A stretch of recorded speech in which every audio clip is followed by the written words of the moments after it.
Etemen-ni-gur-ru. Así llamaban los antiguos sumerios al imponente zigurat de la ciudad de Ur, una de las pirámides más antiguas del mundo. Se calcula que tiene en torno a 5.500 años. Etemen-ni-gur-ru, que significa la casa vestida de terror. Estaba hecho en honor al dios Nanna, el dios de la luna. Me imagino las noches en la antigua ciudad de Ur, envueltas en olor a jazmín y envueltas en extraños sahumerios que los sacerdotes llevaban por la escalinata principal del imponente monumento. Una pirámide hecha con millones de ladrillos de adobe. Una pirámide que guarda un gran misterio como todas las pirámides. Los antiguos zigurat, las pirámides más antiguas del mundo, eran la casa de los dioses. No eran solo un templo. En el caso, por ejemplo, del zigurat de Ur, del que les estoy hablando, en él supuestamente vivía el dios Nanna. Y es más, en las partes privadas del monumento, las partes del recinto cerrado que había dentro de la pirámide, tan solo podían entrar los sacerdotes, porque según sus antiguas costumbres, desde ahí se comunicaban con los dioses. Era la casa del dios y un teléfono para poner en contacto a los hombres con los dioses. De todas formas, sigue siendo un misterio por qué en los antiguos textos sumerios se denomina a la casa de Nanna de la forma en la que les he dicho. Etemen-ni-gur-ru, la casa vestida de terror. ¿Por qué les daban a los antiguos sumerios tal miedo esos terribles dioses? Les hacían monumentos para que fueran su casa en forma de pirámide, que eran además un teléfono para hablar con los dioses. Sin embargo, para ellos era un lugar aterrador, porque el poder de los dioses podía llegar a convertirse en un castigo y en una maldición. Antiguos dioses que eran castigadores, que le podían dar a los seres humanos todo tipo de bondades y de riquezas, pero que también los castigaban. Etemen-ni-gur-ru, la casa vestida de terror. Una de las antiguas pirámides del mundo, una de las más antiguas y primitivas, revestida a día de hoy de tanto misterio más, que cuando se construyó hace 5.500 años. Los sumerios fueron los primeros, pero no los únicos, porque tenemos pirámides en Egipto, Islas Canarias, Madeira, Mesoamérica, Sudamérica, por ejemplo, las pirámides de Caral, Indonesia, pirámides como la de Gunung Padang, y en todos los lugares tienen el mismo significado, el teléfono con el que hablar con los dioses, dioses que eran castigadores, que también podían ser benévolos, dioses que en los antiguos textos sumerios se nos comenta que llegaron del cielo los Anunnaki y que crearon a los hombres en cierta medida a su imagen y semejanza, tal y como después copió el antiguo Génesis. Para mí, uno de los mayores misterios de la antigüedad, el verdadero significado de las pirámides. Porque no sé si sabían esto, pero por ejemplo en las 3 pirámides de Giza jamás se encontró momia alguna. La arqueología oficial nos dice que son tumbas. Los textos egipcios nos hablan de la pirámide de Keops como el templo a la diosa Isis, el teléfono para hablar con Isis, la gran madre dadora de vida. Todo un misterio sin resolver y enormes pirámides que son, desde mi punto de vista, como si a la Tierra le hubieran hecho diferentes puntos de una acupuntura ancestral, los puntos vitales de Gaia, donde uno puede llegar a comunicarse con los dioses, con unos dioses muy extraños que venían de las estrellas. Saludos, familia del misterio. Mi nombre es Juan Jesús Vallejo. Los que queráis seguirme en redes sociales, mi Twitter es @JuanGVallejo, Juan J. E. Vallejo. En Instagram y en Facebook, Juan Jesús Vallejo. Como sabéis, estoy haciendo además viajes de autor. Tengo uno a Israel, Jordania, Belén para marzo del año que viene. Cualquier persona que esté interesada en venir a este viaje, en mis 3 redes sociales, Twitter, Instagram y Facebook, tengo un post fijado al comienzo donde hay un número de WhatsApp al que podéis escribir y ahí os informa. Me pregunta mucha gente, ¿puedo ir desde Argentina, desde Guatemala, desde México? Sí, desde cualquier lugar del mundo podéis venir a ese viaje a Israel. Y esto, señores, es otro podcast de Oculto tras la sombra. Y aquí lo que hacemos es periodismo de misterio. Nosotros os ponemos los hechos encima de la mesa y vosotros decidís qué hay detrás y qué no. Etemen Nigur Ru, la casa vestida de terror, posiblemente la pirámide más antigua del mundo, y si no es la más antigua, una de las más antiguas segurísimo. ¿Por qué la llamaban así? La casa vestida de terror. Era también el hogar del dios Nanna, de la luna. Para mí, uno de los mayores misterios que existe. ¿Qué hay detrás de las pirámides, de esos teléfonos para hablar con los dioses? Unos dioses muy extraños que venían del cielo. Bondadosos, pero a veces tremendamente castigadores. Alejandro Bernal, amigo, compañero, ¿qué hay? ¿Cómo estás? Juan Jesús, un saludo para ti y para todos los suscriptores de nuestro canal Oculto Tras la Sombra. Un agradecimiento enorme a todas las personas que se suman semana tras semana a este espacio, que nos comparten sus likes, que como tal hacen eco de este contenido que venimos trayéndoles todos los jueves aquí en este espacio. Y en esta oportunidad, Juan G, hablando de uno de los monumentos más fascinantes, al menos como lo veo. Yo siempre he pensado que las pirámides son desconcertantes, Juanje, enigmáticas para algunos, tal y como tú manifestabas, teléfonos para comunicarse con Dios, para otros monumentos funerarios. Es algo muy extraño lo que rodea las pirámides y en este dossier vamos a hacer un recorrido por algunas de ellas a nivel de todo el mundo. Yo creo que va a ser increíble la información y esta investigación que vamos a desarrollar durante esta hora, Juanje. Oye, cuando te comento este dato, posiblemente es la pirámide más antigua del mundo, Sí. 5.500 años. Bueno, aunque luego tú nos vas a hablar de Gunung Padán, que nos iríamos muchísimos miles de años atrás. Pero bueno, Sí. en Oriente Medio, la primera pirámide, la pirámide de Ur, Etemen Nigur Ru, la casa vestida de terror. Así la describen los antiguos textos sumerios. ¿Qué es lo que piensas cuando te digo eso? Pues es inquietante, Juanje. A mí me hace pensar como si fuese una puerta al inframundo con esa descripción que hacían en esas culturas tan antiquísimas.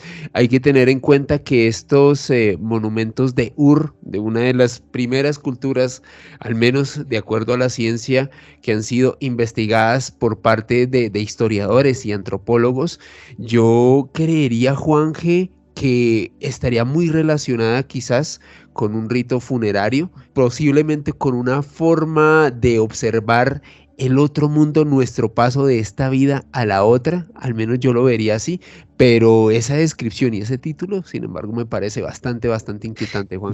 Sí, fíjate, aquí lo único que podemos dar es hipótesis, o sea, porque es que el nombre es muy loco. Etemen Nigur Ru, la casa vestida de terror. ¿Sabes de lo que yo me estaba acordando cuando estaba leyendo de la pirámide de Ur?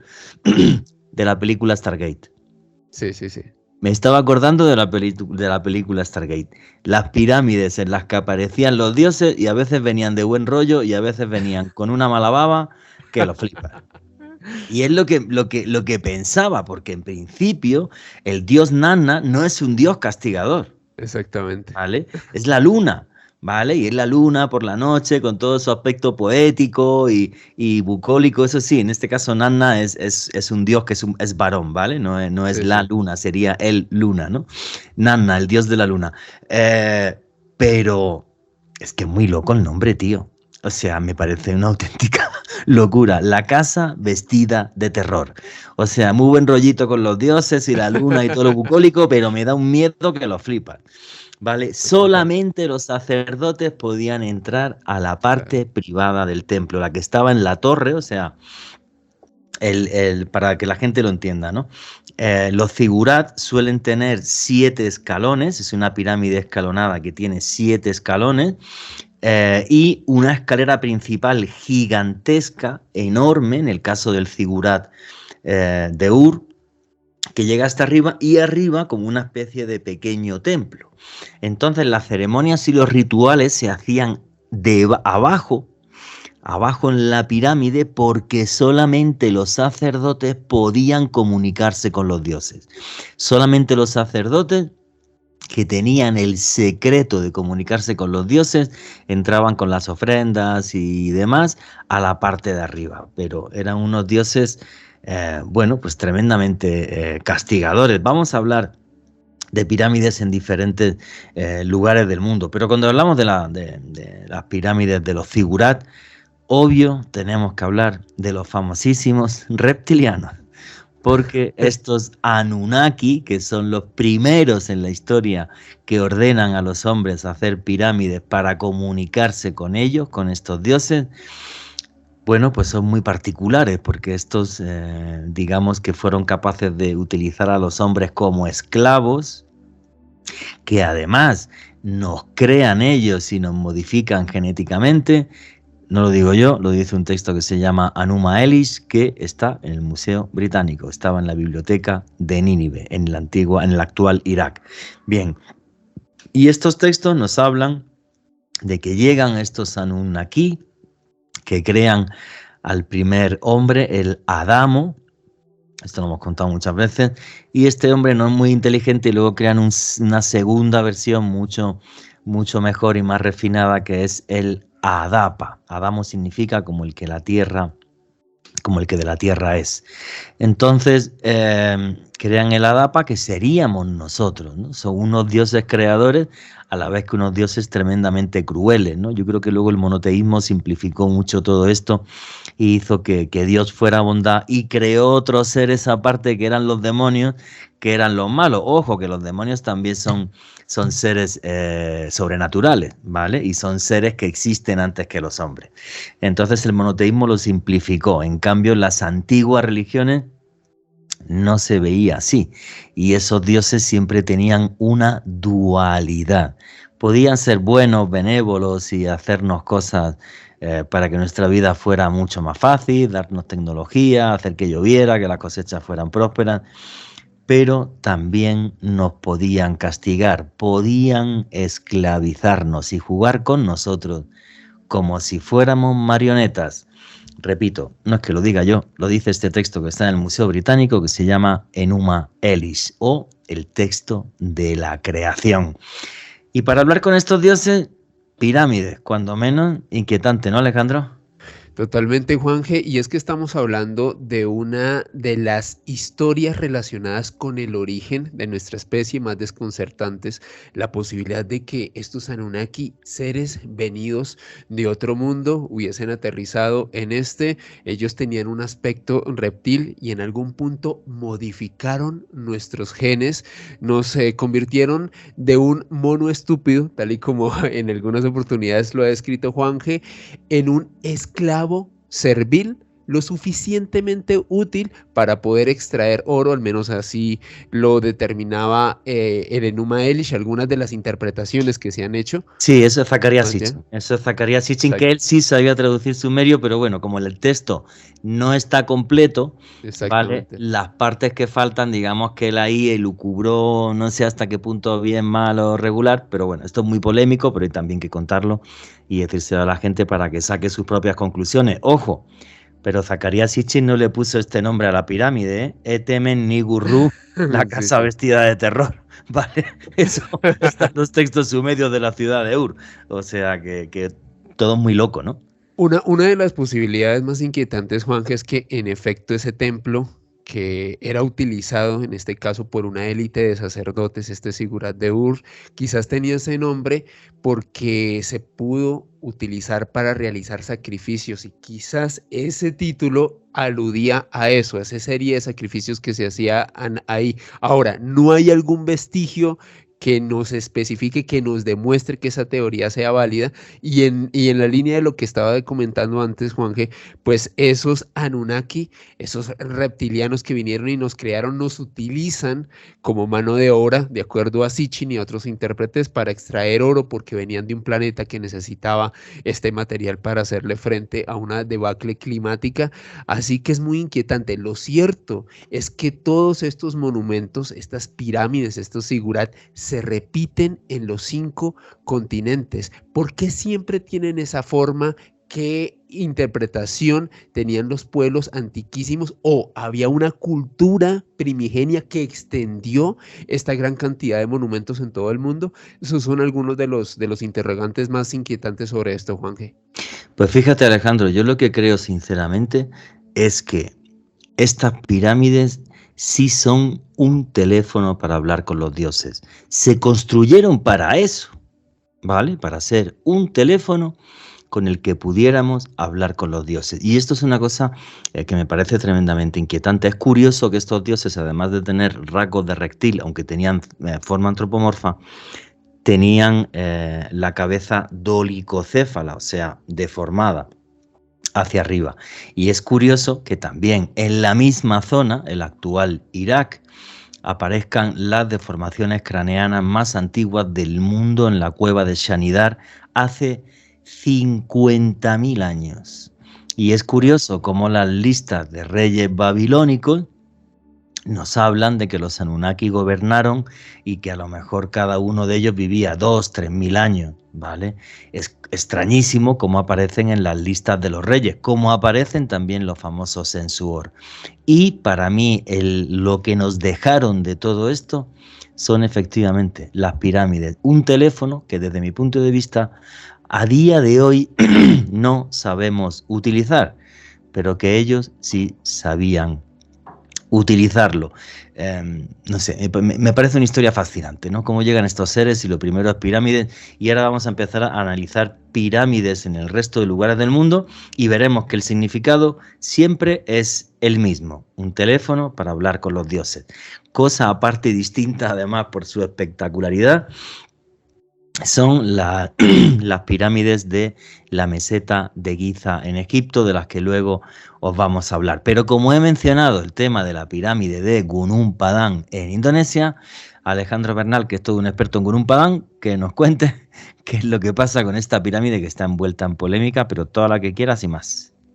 Exactamente, Juanje, y es que estamos hablando de una pirámide que, de acuerdo a algunos expertos, su base podría remontarse hasta hace 28.000 años.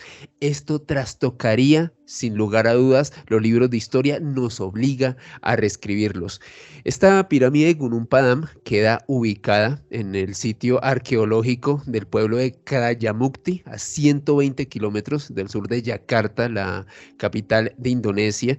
Tal y como se lo describía antes, es muy antigua, tiene unas dimensiones colosales. Para algunos es el mayor monumento megalítico del sureste asiático. Comenzó a ser referenciada por primera vez hacia el año 1914 por parte de un explorador holandés, y tras las 2 guerras mundiales en las cuales pues se vio involucrada nuestro mundo el siglo pasado, hacia el año 1949 y 1979, digamos, en un antecedente más reciente, comenzaron a realizarse ya los primeros estudios de rigor en esta pirámide de Gunung Padam. La ciencia oficial nos dice que la parte superior de esta pirámide, es decir, la más reciente, tendría una antigüedad de unos 3.000 500 años, mientras la parte de abajo, la base, la parte inferior de este monumento podría tener 28.000 años. Es decir, pudo haber sido construida por humanos del Paleolítico superior. Está construida en tierra y en piedra y en lo alto, en una colina bordeada por los ríos Cicuta y Zipangulán. Hay algo muy particular en todo esto, Juanje y oyentes, es que a diferencia de las pirámides de Egipto, porque es bueno establecer como ese punto de referencia tan común, siempre que se habla de pirámides se piensa en Egipto, Sí, pero tal y como estamos hablando ahora, hay muchas de ellas. Comparándolas con las de Egipto, las pirámides de Gunung están divididas por subniveles. La parte más ancha tiene casi que el mismo tamaño de una cancha de fútbol y en su interior tiene como una especie de escalones, Juanje. En el interior de este monumento, de acuerdo a los expertos, se establece que están construidos de andesita y sus muros por piedra volcánica, los muros exteriores. Y es que en la cima de este sitio arqueológico allá en Crayamukti, en específico del monte Padán, hay unos pilares de piedra que fueron descubiertos hacia el siglo XIX. Sin embargo, los expertos, los arqueólogos que han ido a la zona a realizar diversos estudios, han establecido que estos pilares, desde luego, no son un paisaje natural, fueron construidos, son artificiales y ellos demostraron este hallazgo tan interesante en una reunión de la American Geophysical Union para demostrar que no solamente esta construcción artificial fue forjada por varios pueblos, esta es una teoría que sostiene Danny Hillman, me atrevería a decir que el mayor experto a nivel mundial sobre la pirámide de Gunung Padam, sino estos nuevos pilares que fueron descubiertos hacia el siglo XIX y, valga la redundancia, redescubiertos actualmente por la ciencia. Ahora, ¿qué nos dice Danny Hillman y los otros expertos que han estudiado esta pirámide sobre los pueblos que la han construido y sobre su significado? Hillman establece que sin lugar a dudas para él, por su datación, por lo antigua que está, por lo escalonada, para él pudo haber sido construida por varios pueblos que se asentaron en esta zona de Indonesia. Es más, él llegó a establecer que tras algunos estudios, gracias a la ciencia y a la técnica moderna, él halló una especie de recámara a unos 15 metros de profundidad. Para él, y esta es una teoría que él sostiene, podría tratarse de una tumba, de un monumento funerario dentro de esta gran pirámide. Para otros es una cueva natural. Esto ha suscitado una gran polémica hasta el día de hoy, pero lo cierto es que para Danny Hillman esta pirámide de Gunung Padam es un monumento construido por diversos pueblos. Ahora, Hillman nos dice algo muy inquietante, y es que él dice que en la zona existe una tradición milenaria que se remonta a los eones, en la cual se establece que en este preciso lugar, en donde se encuentra hoy en día la pirámide de Gunung Padam, hace miles de años, cuando se creó nuestro mundo, existió un pueblo que bajó de las estrellas y en este lugar gestó una civilización que tras un cataclismo tuvo que dividirse. Otra de los expertos a nivel mundial más citados cuando se habla de las pirámides de Gunung Padam, bueno, es un hombre del que hemos hablado varias veces aquí, Juanje, Graham Hancock. Este es un investigador británico, un hombre muy citado a la hora de hablar de estos monumentos antiquísimos, y este hombre llegó a manifestar que las autoridades académicas de Indonesia estaban presionando al gobierno de ese país para detener las excavaciones. De acuerdo a la tesis de Hancock, es como si las autoridades arqueológicas quisieran detener el hallazgo de algo que nos obligaría a reescribir los libros de historia, las inquietantes pirámides de Gunung Padam. Para que la gente se haga una idea, la pirámide de Gunung Padam sería básicamente: imaginaros que ponéis un campo de fútbol y encima uno un poco más pequeño, y encima uno un poco más pequeño, y encima uno un poco más pequeño, y así sucesivamente. Lo más extraño de la pirámide de Gunung Padam es que es un lugar que fue un lugar sagrado y de adoración durante muchísimos miles de años. Y la gran polémica arqueológica es si las primeras terrazas de esta pirámide escalonada tienen más de 20.000 años de antigüedad. Eso es todo el misterio que tiene Gunung Padang. ¿Sabes cómo llaman los lugareños al lugar? Le dicen la montaña de la luz. O sea, todo un misterio tremendo y además el tema de las polémicas y lo que decía Graham Hancock, bueno, es que en algunos países que tienen, digamos, un concepto del Islam que para mí no es el correcto y que es tremendamente integrista, como pasa en algunas regiones de Indonesia, por ejemplo en Aceh, pues les molesta el hecho de que haya lugares de culto que tienen que ver para ellos con lo pagano y entonces pues dentro de Indonesia, bueno, pues también es difícil de manejar eso, pero sí o sí, realmente la pirámide de Gunung Padang lo que deja clarísimo es que es un lugar de adoración que tiene muchísimos miles de años, que realmente es más que factible que esta primera terraza tenga incluso más de 20.000 años de antigüedad y que luego la misma civilización que había ahí iba construyendo terrazas. ¿Qué dioses se adoraron? ¿Qué es lo que pasó ahí? ¿Qué tema religioso había? No tenemos ni idea. Graham Hancock establece que al día de hoy hay muchos lugareños que van hasta la cima de esta pirámide de Gunung Padang, se dedican a realizar sesiones de meditación, a conectarse con esos dioses, con esa energía primigenia que inspiró a sus antepasados a crear todo esto. Ahora, Hancock también establece otra teoría muy interesante sobre este gran monumento, Juanje, y es que él establece que esta pirámide como tal tendría una inclinación de norte a noroeste y de acuerdo a él, esto hace miles de años pudo haber representado una constelación en el cielo o un evento celestial que asombró mucho a los humanos de hace más de 20.000 años. La pregunta que hace Graham Hancock es la siguiente: ¿qué ¿qué suceso observaron en el cielo que los inspiró a construir esta pirámide de Gunung Padang hace tanto tiempo? Ese es uno de los grandes interrogantes al respecto que nos plantea este importante investigador británico. Pues fíjate, es la cantidad de avistamientos ovni que ha habido y que ha reportado el Pentágono cerca de instalaciones militares de ellos y de buques de guerra de ovnis en forma de pirámide, por ejemplo.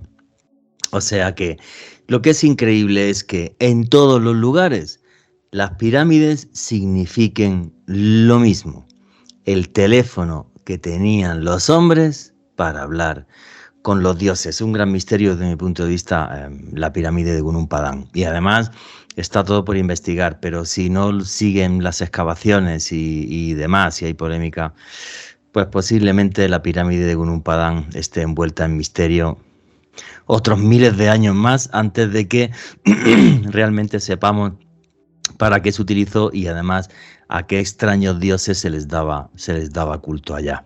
Si queréis, ahora vámonos al clásico de los clásicos. No podíamos hacer un programa de pirámide sin hablar de las más importantes del mundo, las más conocidas por lo menos, que son las pirámides de la meseta de Giza. La meseta de Giza, que está justo al lado del Cairo, ¿vale? Muy impresionante porque es una ciudad enorme y llega justo hasta la meseta. Es una meseta rocosa y el ser humano no ha hecho una cosa tan brutal y tan bestial como es la Gran Pirámide de Giza. Son tres, Keops, Kefren, Miquerinos. La que supuestamente es la de Keops, 137 metros de altura, 146 metros en su forma original. Y tenéis que imaginarla no como la vemos ahora, que le falta el recubrimiento original de todas esas piedras que fueron sacadas de la pirámide para hacer las mezquitas del Cairo, sino imaginaros una pirámide con las cuatro caras perfectamente pulidas de roca calcárea y arriba un piramidón de oro. Y es que es muy difícil imaginarse hace 4.500 años, cuando en Europa estábamos en taparrabos y aquí en América es lo mismo y en todos lados, algo que se viera a muchos kilómetros de distancia, en medio de un impresionante desierto. Yo que he tenido la suerte de estar muchas veces allí, seguramente mientras escucháis este podcast estoy en Egipto, ¿vale? Así que, no sé, me parece algo tremendamente fascinante. No solamente por eso, sino qué simbolizan las tres pirámides. Para Robert Bauwall y Graham Hancock, que son uno de los grandes investigadores de este lugar, representarían el cinturón de Orión sobre la meseta de Giza.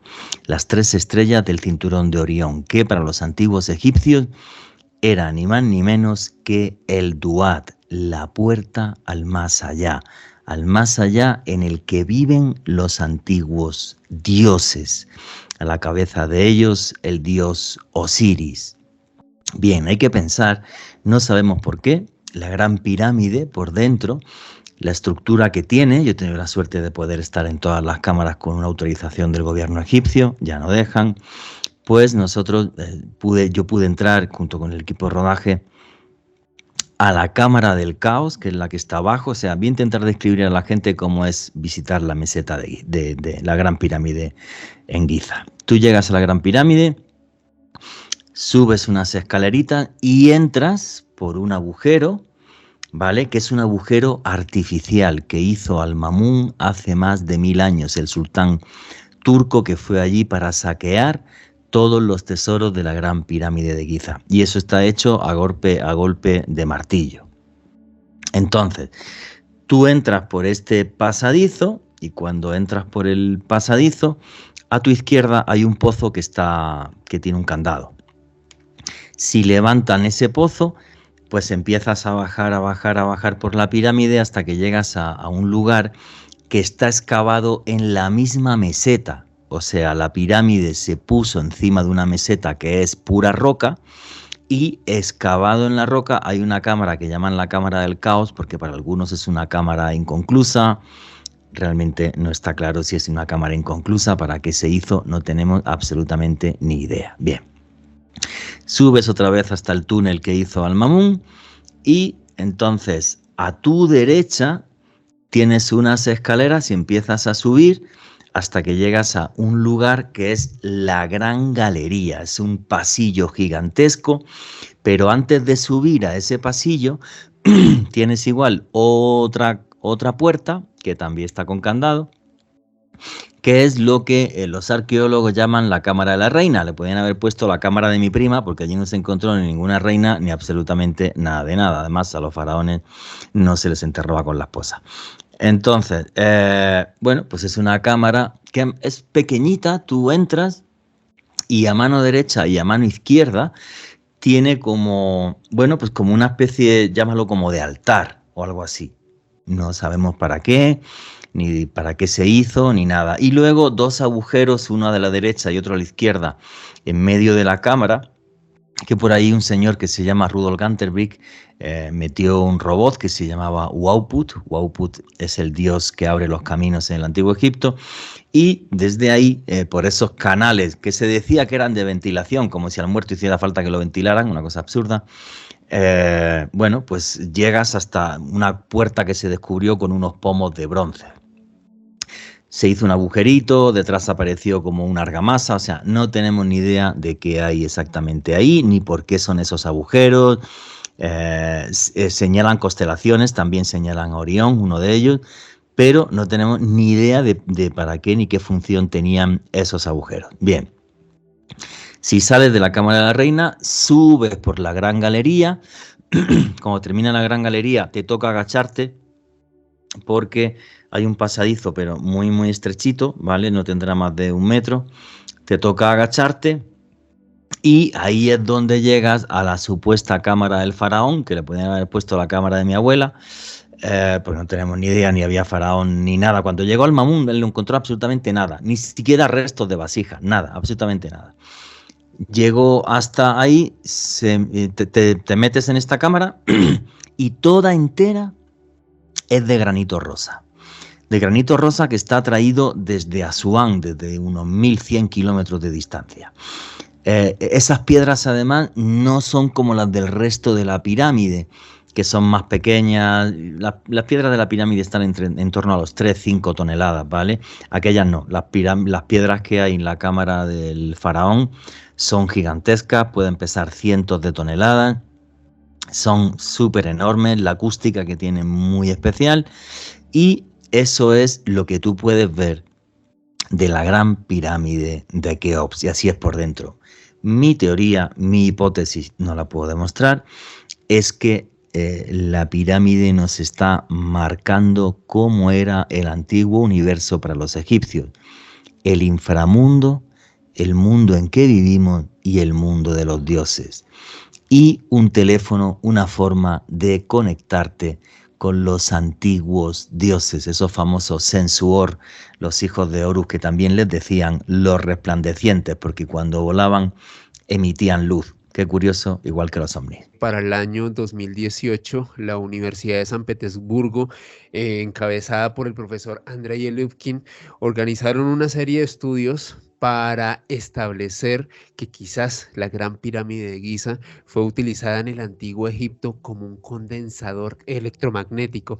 Bueno, eso, un segundo, no es al parecer, es que ese estudio científico lo que demuestra es que la forma de la pirámide es un gran condensador electromagnético. Y lo cierto es que estos expertos de Rusia realizaron una serie de pruebas con un equipo interdisciplinario y demostraron desde el punto de vista de la ciencia cómo la base de la pirámide es capaz de concentrar energía electromagnética, que a propósito también se evidenció en las cámaras internas y bajo la base de este impresionante monumento. Lo que establece Andrei Elufkin, el hombre que encabezó este estudio, fue para qué utilizaban esta energía electromagnética en el antiguo Egipto, qué conocimiento, qué principio de esta tecnología tan exótica tenían los antiguos egipcios para utilizarla y concentrarla en la Gran Pirámide de Giza. Ahora, una de las hipótesis más exóticas, Juanje,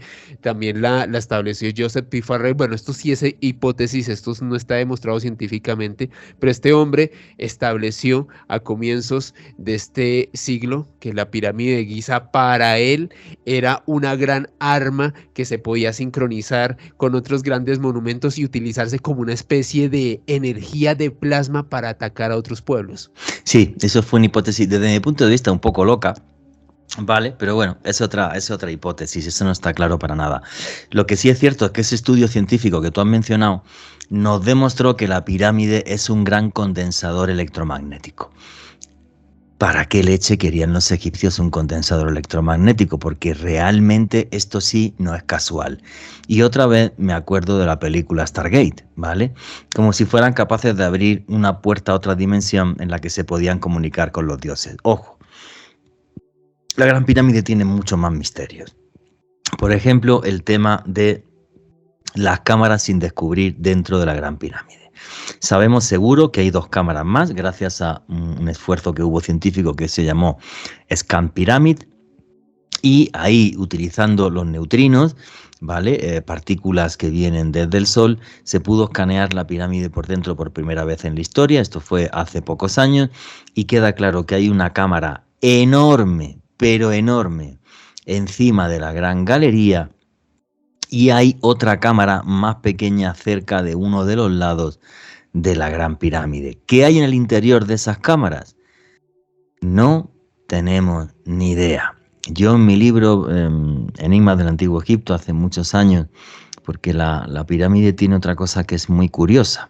He dicho que tú entras en la pirámide por al agujero que hizo Al-Mamun, porque la puerta original de la Gran Pirámide está encima y tienes unas rocas así que hacen de dintel, y debajo de ese dintel aparece lo que se llama el tetragrama de la Gran Pirámide. 4 símbolos que yo pude llegar a ver el significado gracias a que los comparé con las escrituras líbico-bereberes, y lo que dice es Dabai But, que básicamente es cúpula que recubre la tumba de un hombre santo. Bien, pues esto no deja de ser curioso, porque a lo mejor ese hombre santo, ese Dios, estaría enterrado en una de esas 2 cámaras, posiblemente la que está encima de la Gran Galería, ¿vale? Y siempre he dicho igual, si la pirámide es el mayor esfuerzo en un monumento que ha hecho la humanidad, es porque guarda un gran secreto. tanto esfuerzo siempre es por un gran motivo. No tenemos ni idea de cuál es ese motivo. Mi hipótesis es que en esa cámara que hay encima de la gran galería y que es gigantesca, hay el cuerpo de algo. No sé si un faraón o algo mucho más extraño. Es que, Juanje, ¿para qué invertir tanto esfuerzo en construir la única maravilla del mundo antiguo que sigue en pie? Tú que la has visitado tantas veces, que de hecho en este momento te encuentras en Egipto, en este momento en el cual se está emitiendo Sí. este podcast, tú mismo me has dicho que realmente es tan colosal que cualquier persona es una pulga al lado de esta gran pirámide. ¿Por qué construir algo tan inmenso, con tanto esfuerzo, con tanta técnica y con tantos misterios hasta el día de hoy? Sí, yo siempre digo igual. Vamos a ver, más importante que la discusión de cómo se hizo la pirámide, que nunca la vamos a solucionar. Si con un sistema de poleas, si ayudaron los extraterrestres, eh, si tenían algún sistema en la que hacían que el peso no importara, porque no es normal, ¿vale? Cuando se habla del sistema de rampas y de 200.000 personas trabajando durante 30 años, es un absurdo. ¿Sabes lo que es coordinar a 200.000 personas? Pero si yo tengo una obra aquí al lado de mi casa y son 20 y me dan ganas de grabarlos en vídeo, em, desde mi punto de vista es un absurdo. Y Luego, Juanje, y otra cosa que lo comentábamos con el maestro Néstor Armando Alzate en otro espacio, generar los recursos para sostener a esa mano de obra de 200.000 trabajadores durante décadas. Eso es una locura, Juanje. no es un absurdo. Y luego otra cosa, la datación de la pirámide. ¿De cuándo es? Porque, vamos a ver, hay un huevo en el Museo Nubio que está en Asuán. Hay un huevo en el que, un huevo de avestruz, ¿vale? Es de época nagada, tiene 6.000 años de antigüedad, donde se ve perfectamente el río Nilo y en la margen izquierda 3 pirámides, y esto tiene 6.000 años de antigüedad, cuando nos dicen que hace Keops que solo tendría 4.500 años. Pero no solo eso, sino es que además en una cosa que se llama la reliquia de Dixon, que es que, bueno, pues hubo un arqueólogo británico, Wyman Dixon, que estuvo en 1872 en la Gran Pirámide y encontró los únicos 2 objetos que se encontraron dentro de la pirámide: una bola de bronce y un gancho de bronce, que están en el Museo Británico. Bien, pues este señor encontró trozos de madera de cedro y esto se perdió. Nadie sabía dónde estaban, todo el mundo buscándolos, y hace un par de años aparecieron en una caja de puros sabanos en la Universidad de Aberdeen. Bueno, pues el estudio de carbono 14 que se le hicieron a esos trozos de madera de cedro nos remonta entre el año 3341 y el 3094 a.C., muchísimo antes, muchos siglos antes de que el faraón Keops estuviera entre nosotros. Entonces, ¿qué leche es esto? Parece realmente un plan que hay de hacer las pirámides desde miles de años atrás, si es que no estaban ya hechas. Y son muy anteriores al resto de cultura egipcia.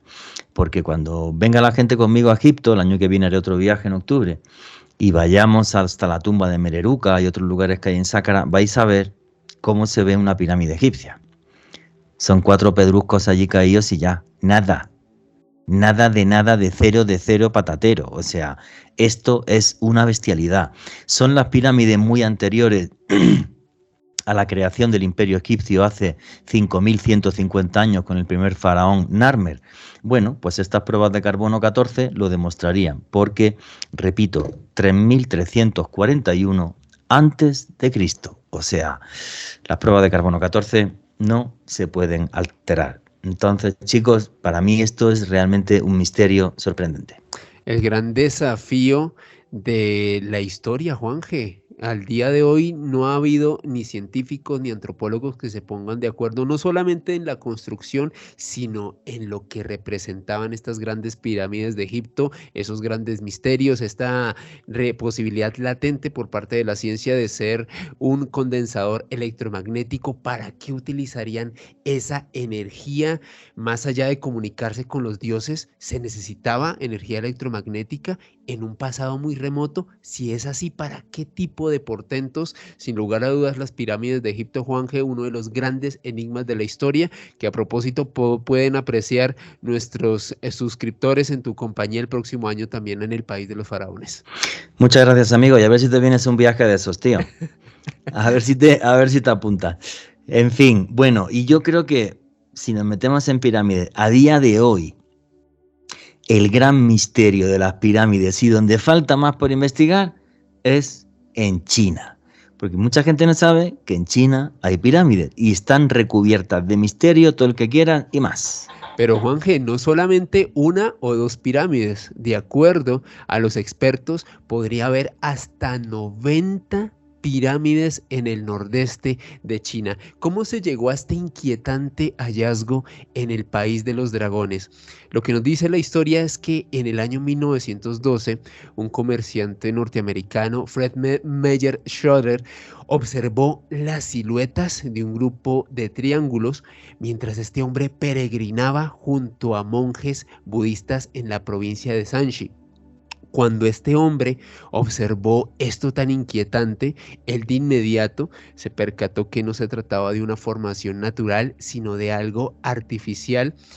Y de acuerdo a sus observaciones, Meyer Schroeder, quien a propósito había visitado Egipto tiempo atrás, para él el tamaño de estas estructuras era muy superior al de las grandes pirámides de Egipto, de las cuales estuvimos hablando hace unos momentos. Pasaron unas décadas, Juanje, y hacia los 40 del siglo pasado, en plena Segunda Guerra Mundial, Maurice Sheehan, quien era director de la Asia Oriental Transworld Airlines, observó algunas de estas estructuras mientras sobrevolaba sobre la provincia de Xi'an. Este hombre, sorprendido mientras estaba en el aire, sacó una cámara y tomó una fotografía. A propósito, luego de esta imagen sacó varias instantáneas del lugar y una de estas imágenes fue publicada en su momento en el diario The New York Times. Este gran hallazgo por parte de Maurice Sheehan, pirámides en China. Cómo este gran país tan desconocido, no solamente en ese momento, sino incluso al día de hoy, podía albergar estos monumentos tan inquietantes. Luego de varios análisis que se realizaron a estas imágenes, porque tal y como decía Juanje, tristemente el gobierno chino no ha dado el permiso para investigarlas con el rigor necesario, pues algunos expertos analizaron estas fotos de Sheehan y determinaron que la estructura podría tener una altura de 300 metros. Esto es una locura, Juanje, porque podría ser del doble de alto de la Gran Pirámide de Giza. Ahora, en los años 90, varios investigadores presentaron una buena cantidad de pruebas de imágenes satelitales en su momento, no con muy buena definición, pero que sí denotaban estas estructuras allá en este país. Y gracias a esto, el gobierno chino se vio obligado a reconocer un vasto complejo de pirámides en Qinghai, a unos 100 kilómetros de la ciudad de Xi'an. En el año 1994, el investigador alemán Erwin Hausdorff logró fotografiar y filmar varias de estas pirámides en las proximidades de Xi'an. Esto fue una operación encubierta, como el mismo Hausdorff lo denomina, pues este hombre se hizo pasar por turista, estaba recorriendo la zona, sacó una cámara sin que las autoridades lo vieran y captó estas imágenes. Hay que tener en cuenta que el gobierno chino es muy receloso con este tipo de cosas. Y Hausdorff publicó exactamente en la década de los 90 un libro titulado La Pirámide Blanca, donde este hombre demuestra con documentación muy sólida que en este país existirían al menos 90 pirámides, en específico en el nordeste de China. Para este hombre, la más grande de estas pirámides, él la ha denominado, tal y como tituló este libro, la Gran Pirámide Blanca, que fue fotografiada, de acuerdo a él, en la década de los 40. Este esfuerzo de este hombre del cual les hablé hace unos instantes, Maurice Sheehan. Para Hausdorff, esta gran pirámide blanca es colosal, es inmensa y sería una construcción que se realizó con terrazas superpuestas como si se tratara en efecto también de una pirámide escalonada. Hausdorff, de acuerdo a sus estudios y a la información que ha podido recolectar por parte de expertos en todo el mundo, establece que esta gran pirámide blanca podría tener más de 2000 años de antigüedad y sin lugar a dudas, Juanje, este es uno de los grandes enigmas alrededor de estos monumentos. Una cantidad ingente de pirámides en el país de los dragones. Efectivamente, más de 90 pirámides. Hay que decir que hay una que sí está excavada, ¿vale? Que es la famosísima pirámide de Xi'an, que tiene 350 kilómetros de lado y la altura llega a unos 70 metros, que es donde apareció el famosísimo ejército de terracota. O sea, realmente sí tenemos una que sabemos que es una tumba, pero el resto no sabemos si son más antiguas, no se han investigado, están en una zona militar, no te permiten ni siquiera volar un dron, absolutamente nada. Y para mí, otra vez, y lo demuestra la pirámide de Xi'an, que sí es una tumba, era un teléfono para hablar con los dioses. Una pirámide que tiene incluso debajo, que no se ha abierto porque los arqueólogos chinos dicen que sería un auténtico desastre, tiene incluso un lago de mercurio, donde supuestamente está flotando el sarcófago del faraón. O sea, esto me recuerda a las películas de Lara Croft ya directamente. Toda una auténtica maravilla. Bueno, señores, espero que hayan disfrutado con este paseo por algunas de las pirámides más impresionantes del mundo, más impresionantes de nuestro planeta. Y en todos lados lo mismo. El teléfono para hablar con los dioses. Alejandro Bernal, tu conclusión y tu cierre, amigo. Juanje, monumentos desconcertantes. ¿Por qué esta forma y esta estructura fue utilizada por diversas culturas en diversos puntos de nuestro planeta para comunicarse con las deidades? ¿Por qué se invirtió tanto tiempo, tanto esfuerzo, tanta ingeniería? Y sobre todo, Juanje, y es una pregunta que le dejo a nuestros suscriptores, porque me gustaría leer sus comentarios ahí, tanto en el chat como en la caja de los comentarios, y es la siguiente: ¿por qué emplear tanto esfuerzo y sobre todo qué conocimiento había en la antigüedad para realizar este tipo de monumentos y por qué no se han podido replicar en épocas posteriores, al menos en la época moderna? Y Juanje, recordarle a todos que me pueden seguir en las redes sociales, en Twitter, Instagram y en TikTok en @alebernalpress con @.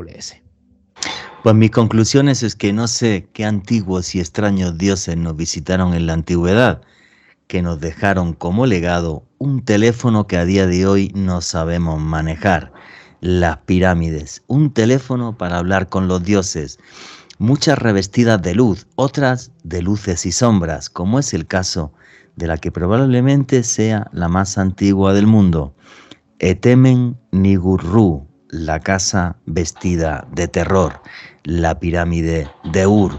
Realmente todo un desafío, porque nos dejaron un teléfono ancestral que no sabemos utilizar, pero estoy convencido de que pueden volver a activarse, de que gracias a ellas podríamos hablar con los dioses que caminaron entre nosotros hace muchos miles de años. Y nunca olviden que vivimos en un mundo mágico porque está repleto de misterio.